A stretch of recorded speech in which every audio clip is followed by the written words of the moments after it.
Millennials wangapi walianzia humble beginnings na sasa bado wako humble beginnings? Love or money? Money. Maybe love. Money.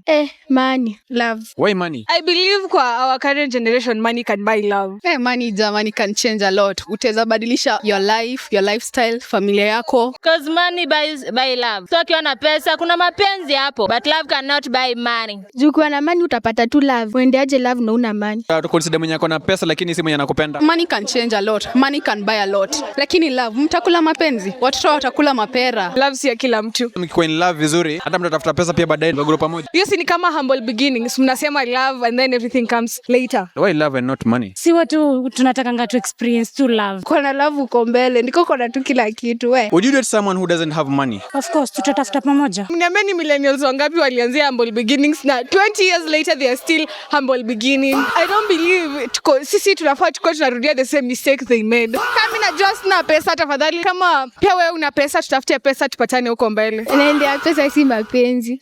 Tunaogopa kuface reality. Hakuna mtu anaweza address hivyo, but mimi naiona hivyo. Hiyo kidogo yenye unapata ukipata iko sawa, leta 15 lete 50. Tumekula, iko hivyo. They did humble beginnings. Some of them are still humble beginning. Maybe the lucky ones, the few ones.